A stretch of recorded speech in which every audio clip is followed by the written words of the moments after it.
గం గణాధిపతయే నమః. అప్పుడు భృగు మహర్షి ఆ తరువాతి కథాక్రమాన్ని సోమకాంతుడితో ఇలా కొనసాగించాడు. ఓ రాజా! బ్రహ్మ వద్ద నుంచి పై కథావృత్తాంతాన్ని అంతా విన్న వ్యాసుడు ఇంకా ఇలా పరిప్రశ్న చేశాడు. ఓ సృష్టికర్త! పరమ శుభదాయకములు, మంగళప్రదములు అయిన గణేశ భగవానుని లీలలను, మహాత్మ్యమును ఎంత విన్నా తనివి తీరటం లేదు. పాపహరము సకలాభీష్టప్రదము అయిన గణేశుని గాథను ఇంకా వినగోరుతున్నాను అన్న కృష్ణద్వైపాయనుడైన వ్యాస మునీంద్రునితో బ్రహ్మ ఇలా అన్నాడు. ఓ వ్యాస మునీంద్రా! దేవతలందరి పూజలను ప్రథముడిగా అందుకుని పరమ శుభకరములైన వరద వినాయకుడి లీలా విశేషాలను నీ అభీష్టం మేరకు వివరంగా తెలియజేస్తాను. శ్రద్ధతో ఆలకించు. పూర్వం విదర్భ దేశాన్ని భీముడు అనే రాజు పరిపాలిస్తుండేవాడు. అతడు మహాబల పరాక్రమవంతుడు.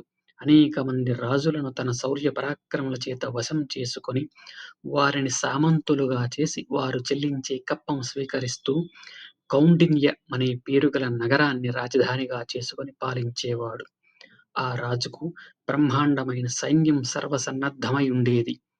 దాన ధర్మముల యందు వితరణ కలిగి అడిగిన వారికి లేదనకుండా ఇచ్చే ఆయనను ఆశ్రయించి అనేక మంది వేద పండితులైన బ్రాహ్మణులు జీవించేవారు.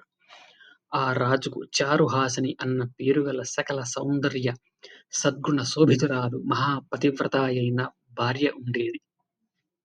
ఏ లోటు లేకుండా సకల సంపదలు అనుభవిస్తున్న ఆ రాజదంపతులకు రాజ్య భోగాలు ఎన్ని అనుభవిస్తున్నా సంతాన యోగం మాత్రం కలుగలేదు. ఆ రాజు పుత్ర సంతానాన్ని కోరి అనేక పూజలు, వ్రతాలు, దాన ధర్మాలు ఆచరించినా ఏ మాత్రం ఫలితం లేకపోయింది. ఎంతకాలం నిరీక్షించినా తమకు సంతానం కలిగే సూచనలేమీ కనిపించక దిగులుతో కృశించసాగాడు. చివరగా తన మంత్రులైన మనోరంజనుడు సుమంతులను పిలిచి వారిని రాజ్యభారాన్ని అప్పగించి, బ్రాహ్మణుల యొక్క ఆశీస్సులను తీసుకొని స్వస్తి పుణ్యావచన పూర్వకంగా అనేక దాన ధర్మాలు నిర్వర్తించి అరణ్యాలకు బయలుదేరాడు. ఒక క్రోశ దూరం వరకు సకల పరివారమును తన వెంట రానిచ్చి, ఆ తరువాత వారిని వీడ్కొని పత్నీ సహితుడై అరణ్యంలోకి వెళ్ళిపోయాడు. అలా చాలా దూరం నడిచాక అక్కడ ఒకచోట పెద్ద సరోవరాన్ని చూశాడు.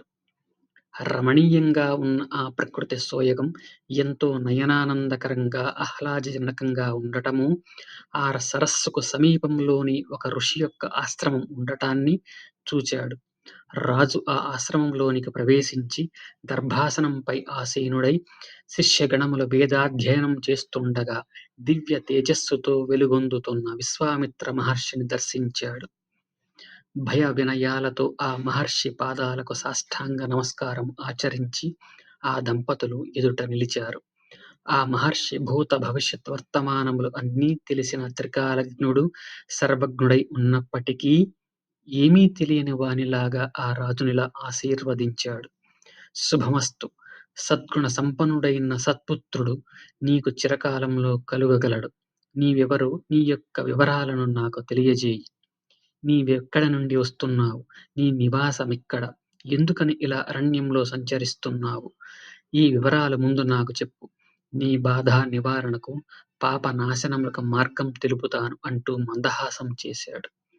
అప్పుడు భీముడనే ఆ రాజు తన యావత్ వృత్తాంతాన్ని ఇలా తెలియజేశాడు. ఓ మునివర్యా! విదర్భ దేశంలోని కౌండిన్య నగరానికి ప్రభువునై పరిపాలిస్తున్న నా పేరు భీముడు. ఈమె నా భార్య చారుహాసిని. పుత్ర సంతానం నిమిత్తం ఎన్ని పూజలు, వ్రతాలు చేసినా ఆమె కడుపు పండలేదు. పూర్వజన్మలో ఏమి పాపం చేసినందువల్లనో మా ఇంట పాపాయి పారాడలేదు.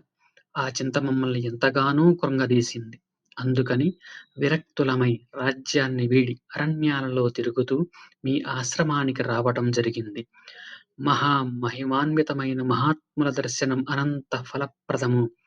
సద్య ఫలాన్నిచ్చేదీను. తమ అమోఘ ఆశీస్సులు తప్పక ఫలిస్తాయి. అయినా నా పూర్వజన్మ దుష్కర్మ ఎలాంటిది? దానికి పరిహారమేమిటి? కృపాసింధువైన తమరు సర్వజ్ఞులే కాదు, త్రికాలదర్శి కూడా. నా యందు దయ ఉంచి ఆ వివరాలు, ప్రాయశ్చిత్త విధానము తెలియజేసి నన్ను కృతార్థుడిని చెయ్యండి అంటూ ప్రాధేయపడ్డాడు. ఓ వ్యాస మునీంద్ర! ఆ మాటలకు విశ్వామిత్రుడిచ్చిన ప్రతి వచనం ఏమిటో శ్రద్ధగా ఆలకించు అంటూ చతుర్ముఖుడు భీముడనే రాజు యొక్క పూర్వజన్మ వృత్తాంతాన్ని విశ్వామిత్రుడు చెప్పినది యావత్తూ వ్యాస మునీంద్రుడికి ఇలా వివరించసాగాడు. విశ్వామిత్రుడిలా చెప్పసాగాడు. ఓ రాజా! నీవు పూర్వజన్మలో ధనగర్వం, ఐశ్వర్యమదం చేత తరతరాలుగా మీ వంశంలో కులదేవతగా అర్చించబడుతున్న ఆ గజాననుడి పూజను గర్జించి నీ కులధర్మమును విడిచివేశావు. మీ పెద్దలు మాత్రం సదాచారులై వేద శాస్త్ర పురాణాలలో చెప్పబడిన ధర్మములన్నీ చక్కగా తెలుసుకొని అనుష్ఠించిన వారే. వారు శ్రద్ధాభక్తులతో ఆ గజాననుని నిత్యం ఆరాధించేవారు. అటువంటి వంశపారంపర్యమైన సత్సంప్రదాయాన్ని వీడటం వల్లనే నీవు ఈ జన్మలో సంతానహీనుడవైనావు. ఇంకో ముఖ్య విషయం కూడా చెబుతాను విను. నీకు 7 తరాలకు ముందు మీ వంశంలో వలభుడనే పేరు గలవాడు రాజుగా ఉండేవాడు. అతడు సౌందర్యోపేతుడు, సద్గుణవంతుడు, ధనవంతుడైన అతనికి చాలా కాలానికి ఒక శిశువు జన్మించాడు. ఆ పిల్లవాడికి పుట్టు గ్రుడ్డి, మూగ, చెవిటి అయి శరీరమంతా వ్రణాలతోనూ దుర్గంధ భూయిష్టమై ఉండేది. మరగుజ్జులా ఉన్న ఆ వికృత శిశువును చూసి అతని తల్లి అయిన కమల యొక్క దుఃఖానికి అంతే లేకపోయింది. ఇటువంటి సకల దోషయుతుడైన తనయుడు ఉండటం కన్నా నిస్సంతుగా ఉండటమే శ్రేష్టం. ఈ వికృతుడైనట్టి పిల్లవాని వల్ల సంతాపమే కాని సంతోషమెక్కడిది? ఇక ఇటువంటి వికృత రూపుడైన శిశువును లోకులకెలా చూపించగలను? దైవమా! నాకు ఈతడికి చావైనా రావటం లేదే అంటూ గుండెలవిసిపోయేలా ఏడవసాగింది. ఆ రోదనను విని సూతికా గృహం వద్దకు పరిగెత్తుకొచ్చిన ఆమె భర్తయైన మహారాజు ఆమెను ఇలా ఓదార్చసాగాడు. ఓ దేవీ! నీవు ఇలా దుఃఖింపవద్దు. కష్టములైన, సుఖాలైన కర్మననుసరించే సంప్రాప్తిస్తాయి. మనిషి యొక్క భవిష్యత్తంతా వాడు గతంలో సముపార్జించుకున్న సుకృత, దుష్కృతాలకు అనుసరించే ఉంటుంది. కనుక ఓ ప్రియా!